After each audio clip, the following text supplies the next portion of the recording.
Well, in some cases, when you cheat on your partner, sometimes that may cost you more than your significant other. This story has four updates. Recently found out my wife of 17 years was cheating with two men and hid it for 3 years. Let's go.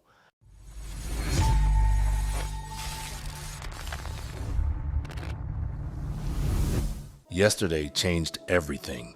I was pulling into the high school parking lot for my daughter's volleyball game when I spotted my wife's silver Mercedes SUV. This didn't make sense. She was supposed to be at her Thursday evening spin class clear across town. Next to her car sat a black Range Rover I'd seen before at her country club. I parked a few rows back, trying to process what I was seeing. In 3 years, she'd never made it to a single game, always sending apologetic texts about client meetings or property showings running late. The game started at 6:30 p.m. and her spin class ran from 6 p.m. to 7 p.m. She'd made such a point about her new fitness routine being unmovable that we'd stopped even asking her to come to the games. Before I continue, some context might help.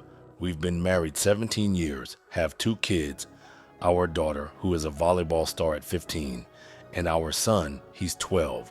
I build circuit boards for some major companies, overseeing major developments. The hours are long, but the pay is good, and I've always made time for the kids' activities. My wife runs her own real estate business, which really took off about 3 years ago when she joined this exclusive country club to network with high-end clients.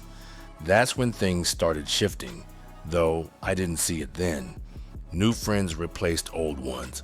Family dinners became rarer. Sunday brunches turned into client meetings.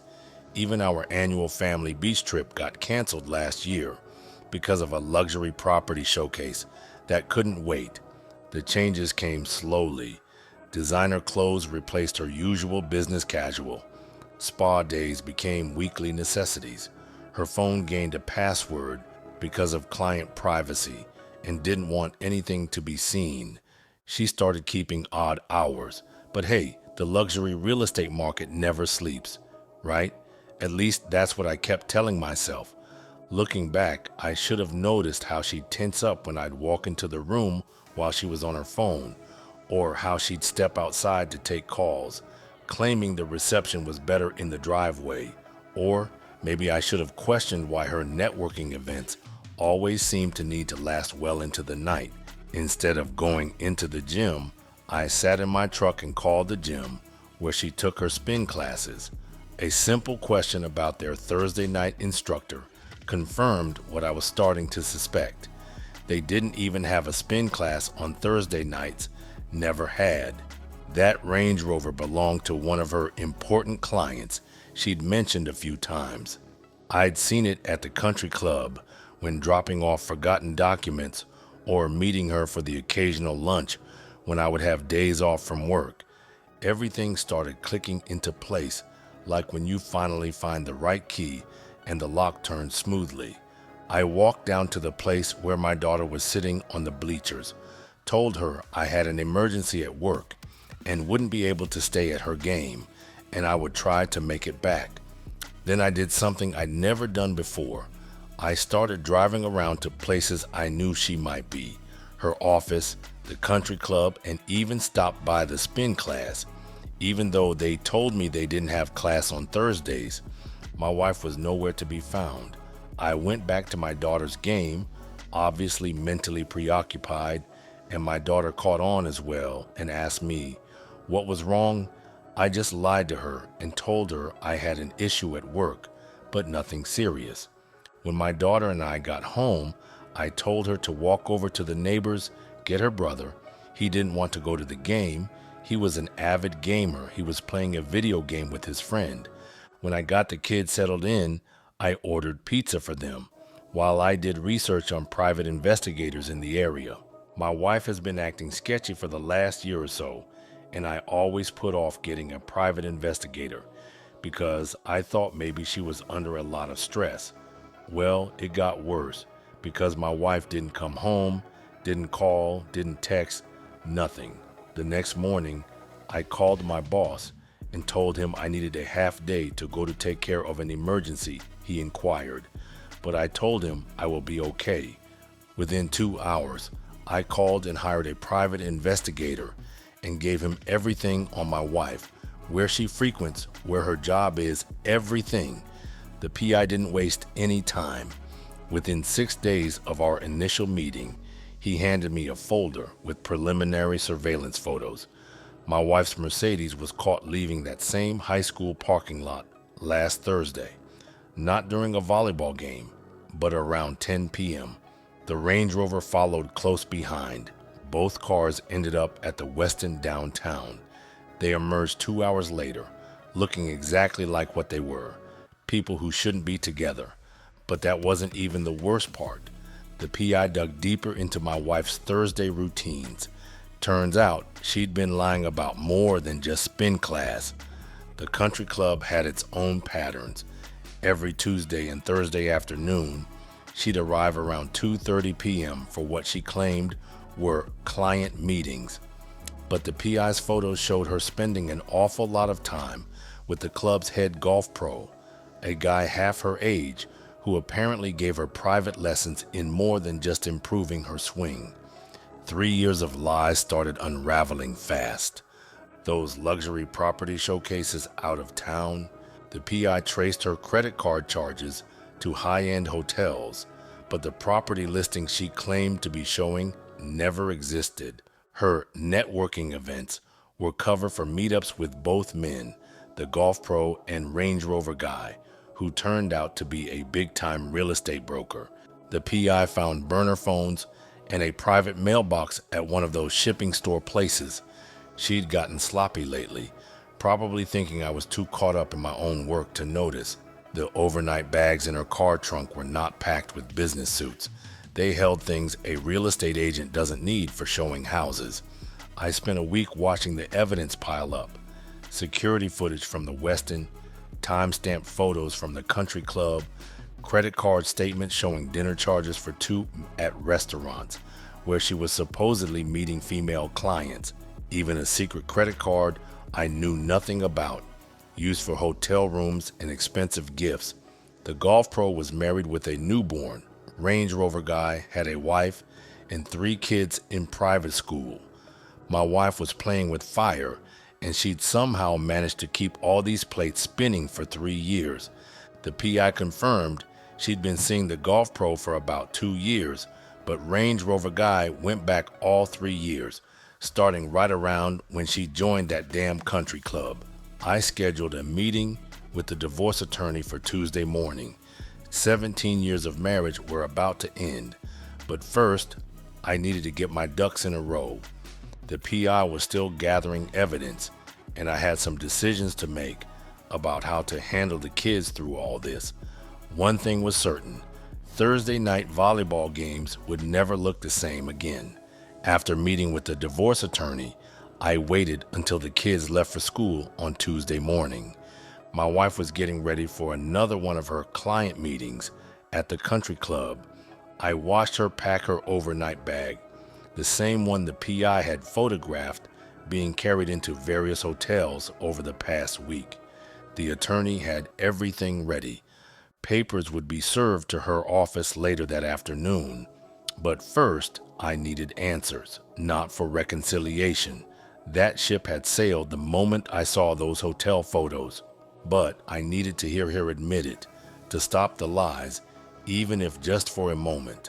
I laid out the photos on our kitchen island, the Westin meetings with Range Rover guy, her afternoon golf lessons that ended in the pro's office, hotel receipts, the burner phone records, that secret credit card that showed for 2 people, but I wasn't the second person. When she came downstairs, a designer handbag on her shoulder, she froze at the sight of the evidence spread across the counter. For once, her carefully maintained real estate agent smile cracked. She didn't bother denying anything, didn't try to explain, just stood there, hand touching her neck, that nervous tell I'd mentioned before. "The divorce papers will be delivered to your office this afternoon," I said. Don't bother coming back here. I've already moved half the money from our joint accounts. The attorney said that's the legal limit. Your keys still work, but the security code's been changed." She opened her mouth, probably to launch into one of her practice client pitches about how things aren't what they seem. I cut her off. The golf pro's wife got her own set of photos this morning. Same for Range Rover guy's family. You might want to warn them. I started walking away, then turned back. By the way, the country club board received an interesting email about their head golf pro's extracurricular activities might affect your Thursday afternoon schedule. That got a reaction. Her perfect mask crumbled completely. You had no right. Save it for your lawyer. Oh, and I already told our daughter you won't be making any volleyball games going forward. Not that you ever did anyway. I left her standing in the kitchen, surrounded by proof of her double life. The PI had suggested she might have a backup plan, a secret apartment or arrangement with friends. Good. That would make the separation easier. The kids would stay with me in the house until the divorce was finalized. The attorney assured me that with this much evidence of infidelity, custody wouldn't be a problem.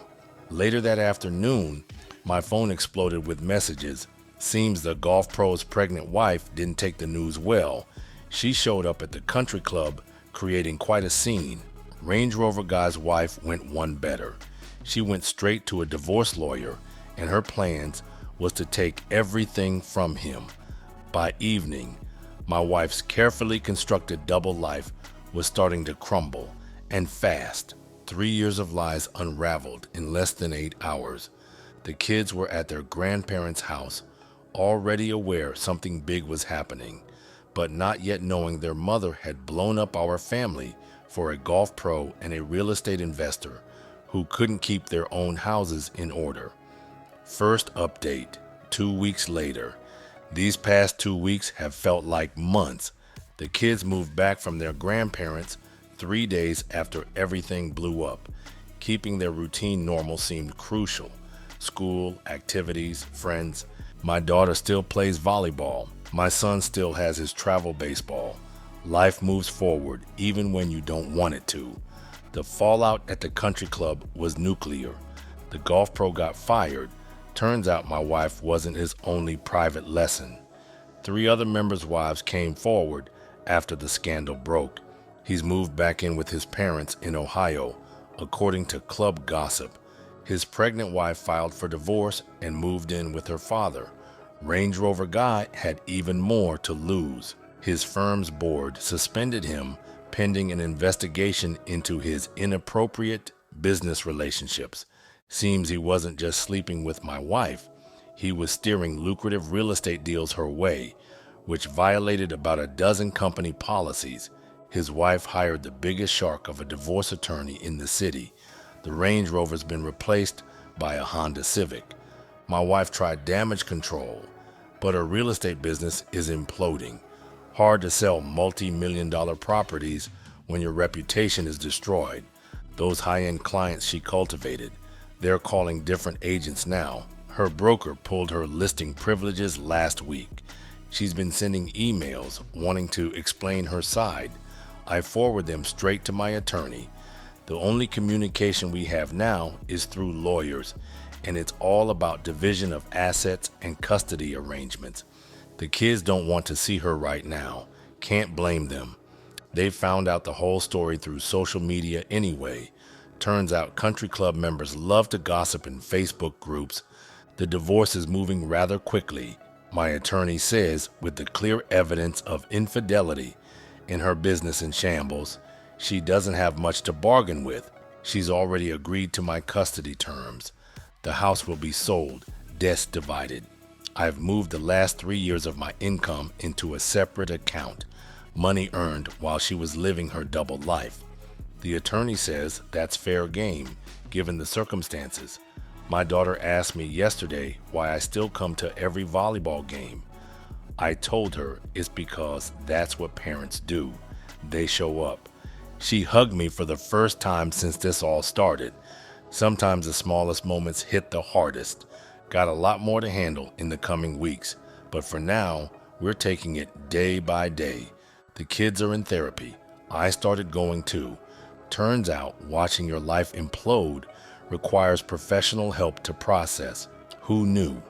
More updates will follow as things develop. The court date is set for next month. Until then, I'm focusing on what matters: my kids, my work, and piecing together whatever normal looks like after a storm like this. Second update, 1 month later.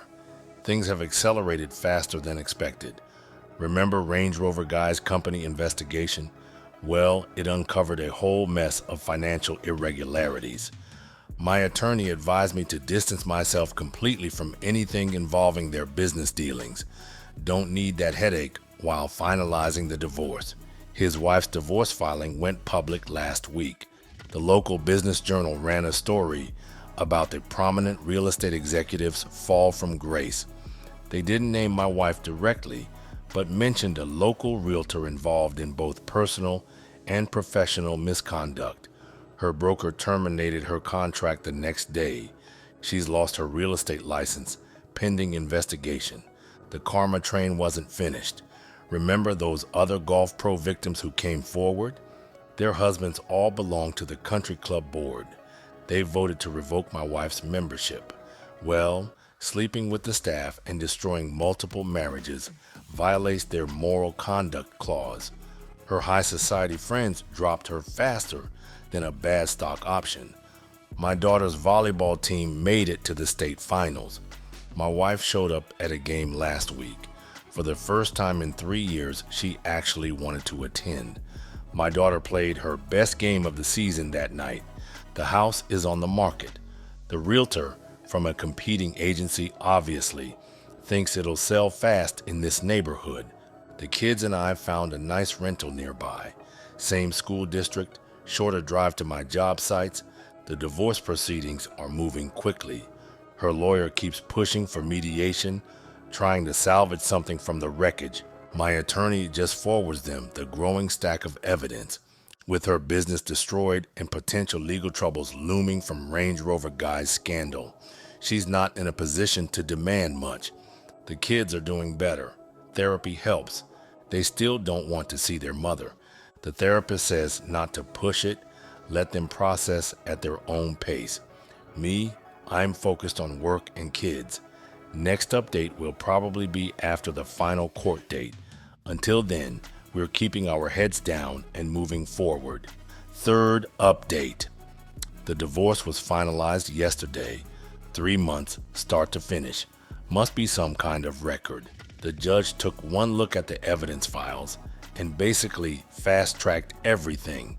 When your soon-to-be ex is potentially implicated in a federal investigation, courts tend to move quickly. Speaking of that investigation, Range Rover Guy, now driving a Honda Civic still, got indicted last week. Securities fraud, wire fraud, something about real estate investment schemes. My attorney says my wife might be called as a witness. Turns out those business trips they took together weren't just for affairs. She was allegedly helping him scout properties for his investment scam. His wife's divorce settled too. She got everything. Her real estate license was officially revoked. The board cited moral turpitude and financial impropriety. The kids are settled in our new place. My daughter's team won the state championships. My son's baseball team is headed to the regionals. Their therapy sessions are down to twice a month now. Making progress. Found out my wife's living in a studio apartment downtown. Her parents won't take her in. Apparently, they're disappointed in her choices. Her brother told me she's working as a virtual assistant for some computer company. Quite a fall from luxury real estate. She tried reaching out to the kids on their birthdays. They still aren't ready. Life's not perfect, but is settling into a new normal. The kids are thriving. Work's good. The legal drama's mostly finished, except for those upcoming SEC interviews. Final update. 7 months later. Figured I wrap this story up since the last pieces finally fell into place. Range Rover Guy took a plea deal last week. 8 years in federal prison, forfeiture of assets, works. The SEC investigation revealed he'd been running real estate scams for nearly a decade. My wife wasn't his first business partner, but she might have been his last. She ended up making a deal too. Full cooperation in exchange for immunity. Had to testify about every shady deal, every fake property listing, every cooked book. Her testimony helped nail Range Rover Guy's entire operation. Doesn't change anything between us, but at least she did one right thing in the end. My son's baseball team won regionals, and he made team captain for next season. They've both stopped flinching when someone mentions their mother. Baby steps. Speaking of the kids, they finally agreed to see her. One dinner, public place, both of them together. It was awkward, lots of silence, but it happened. Their therapist says they're processing things healthily, setting boundaries on their own terms. They're not ready for regular visits, but they're not shutting the door completely either. The new place feels like home now, smaller than the old one, but it fits us better. My daughter painted her room. First time she's shown interest in personalizing anything since this all started. My son built a gaming setup in the basement with his friends. The place is loud, messy, alive. Last I heard, my ex-wife might be moving out of state. Fresh start, she says. But she says she will make arrangements to see the kids. That PI who helped uncover everything, he retired last month. Sent me a card saying our case was his last big one. Said he couldn't think of a better way to end his career than exposing a golf pro serial cheater and a real estate fraud scheme. Sometimes I think about those Thursday night volleyball games that started all this. My daughter's got one last home game next week before graduation. You better believe I'll be there. Same bleachers, same spot. But this time, I'm not watching the parking lot, just watching my kid play. Thanks everyone for listening to my story. And thank you, Tony, for sharing. If anyone is going through this, don't waste any time finding out the truth. Life is too short to remain with someone who has betrayed you.